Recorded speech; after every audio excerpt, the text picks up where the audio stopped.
Romiette and Julio, Chapter 10 and 11. Chapter 10, at school. Julio glanced at his watch and darted into the bathroom. He figured he had just enough time to make a pit stop before his last class's bell. He didn't even notice the boy dressed in a purple hooded sweatshirt that hung down to his knees. He was followed by 4 kids dressed exactly the same. They walked slowly, methodically, forming a tight circle around Julio. A toilet flushed. The boy in the stall, a scrawny kid who looked like he'd been flushed before, took one look at the scene in front of him and ran out of there before he had pulled his pants up completely. "Hey, Chico." Julio tightened his jaw and tensed his fist. "My name's not Chico." "Got something for you, Chico." The boys in purple tightened the circle around Julio. Julio's fear was turning to anger. "My name is not Chico, and you better not get any closer." They backed away one step in unison. "Got a message for you. We don't want you here. Got that?" Julio stepped forward into the face of the tallest purple threat. "What do you mean? What did I ever do to you? And who is this we you're talking about?" The tall boy looked coolly into Julio's eyes and showed no fear, only challenge. "You see purple, you get out of the way. The family ain't happy about you being here. We know you from that Texas Tejano gang. You ain't welcome here." "I don't remember asking you for the welcome wagon. Just stay out of my way or I'll show you what Texas Tejano really means. We don't need no wetbacks moving in here, taking over our territory. We own this area. You wouldn't know a wetback if it was dripping on your own yellowback. Watch your mouth, Chico, or it might get busted." Julio decided he wasn't going to take any more. "I tell you what," Julio said slowly and clearly, "why don't you stay out of my way instead? I don't want to have to tighten you up, but I ain't scared of you, or purple, or the family. Now move out of my way." The figures in the purple circle took one step toward him, stared him down with eyes of hate, then abruptly turned as one and walked out of the bathroom. Julio stood there alone, shaking and angry in the silent bathroom that smelled of urine and cigarette smoke. They thought he was from one of those Texas gangs he had been running from. Unbelievable. He knew they would only threaten for a while. Then the threats would turn to fists or knives or worse. But they wouldn't attack him. Not yet. They weren't really sure if he was from that gang. But this was their way of checking him out. They didn't really need a reason to dislike him. They had already decided that. Julio had started to relax and settle into the new school. His classes were bearable, Ben was a friend who could always make him laugh, and he spent his spare time playing on the computer. A couple of times he had talked to this one girl he thought was from Cincinnati, but who knew? Ben said everybody lied on the internet. She seemed like somebody he might like to get to know, but he hadn't been able to find her online lately. The last time he had talked to her, she said her friend had warned her about internet perverts, so she didn't feel real comfortable talking to him. Then she had signed off quickly. "So now I'm a gang member and a pervert," Julio sighed as he walked down the hall to class. He was really late, but last bell was banned, and he knew Mr. Barnes would understand. "Those gang kids," mused Julio, "separated me right away as different, as Hispanic, as Latino. I wonder what the other kids here see when they see me. I'm tall and thin, but I can take care of myself.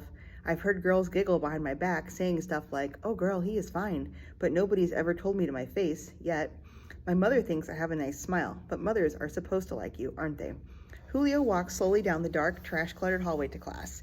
He did not turn around to check for shades of purple behind him.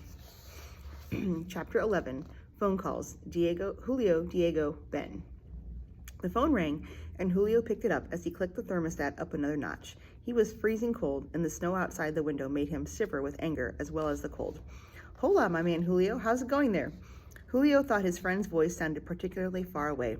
He sighed. "Hey, Diego, good to hear from you. It snowed all day here." Excuse me. "No chance of school being canceled, though. It's just cold and miserable. My feet are still cold, and I gotta get a heavy winter coat or I'm gonna die." Diego laughed. "I hate to tell you, it's 75 today, and I went hang gliding, so I won't. How's the new school?"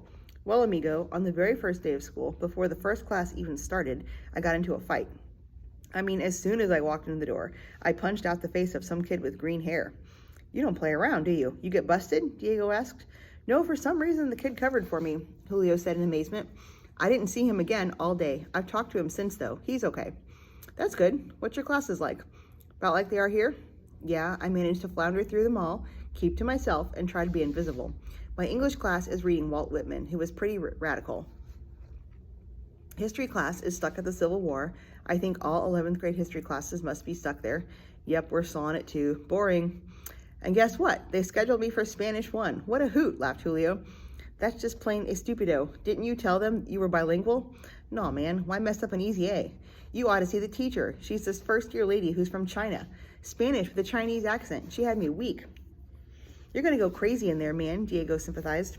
"No, it gives me something to laugh at. And besides, if I get my schedule changed, I'd have to drop band. The band teacher is cool. Long dreadlocks, a 60s kind of guy, likes jazz.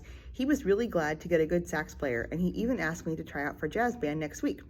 Cool. Meet any girls? No, there's no Latina girls here, and I've been too stressed to worry about that kind of stuff. I talked to a girl on the internet once who seemed really cool, but she thinks I'm some kind of sexual pervert, so I haven't been able to find her again. She was kind of special. I'm never too stressed to find women, man. If this little lady turns you on, then keep trying, suggested Diego. Yeah, but she might end up being some kind of 900-pound witch, Julio exclaimed. So what? You're never going to meet her anyway. The internet is just for pretending, man. Don't worry about reality. Julio sighed again. Yeah, I got enough reality here. There's gangs here at this super safe school that my folks brought me to, 7 million miles away from home. For real? Diego seemed astonished. Yeah, I almost got jumped in the bathroom already. Why you? Why not? I'm new. That's all the reason they need. But you know why they only stared me down and didn't try to punch me out? Kamori Thomas, please report to the main office. Kamori Thomas, please report to the main office. Your strong right hook on kids with green hair? Diego laughed. Yeah, right. No, they think I belong to a gang from home called the Texas Tejano Gang. You ever hear of them? Yeah, man, they're really bad. Guns and a big body count. No wonder they just pushed a little. But when they find out I'm not in that gang, and they will, I may have to fight the battle of my life, Julio said with concern. Your fist won't stop a bullet, Julio. I know. Got any ideas? Join the track team, joked Diego. I'm not running away. My parents ran away to bring me here. Be careful, Julio, Diego warned him. Yeah, man, I will. My other line is ringing. I'll catch you later. Peace out. Julio clicked the phone to get the other call. Hello, he said, expecting someone for one of his parents. Hey, Julio, what's up, my amigo with the strong right hook? Asked Ben's cheerful voice. Julio smiled. Hey, Ben, what color is the sky today? The sky is blue and so is my hair. Sky blue. It's my message to spring to hurry up and get here. I'm tired of cold, wet weather. What about me? I haven't been warm since I left Texas. I'm starting to lose sympathy for you, Ben teased. Hey, Ben, let me ask you something, Julio said seriously. Hit me. Ben was really serious.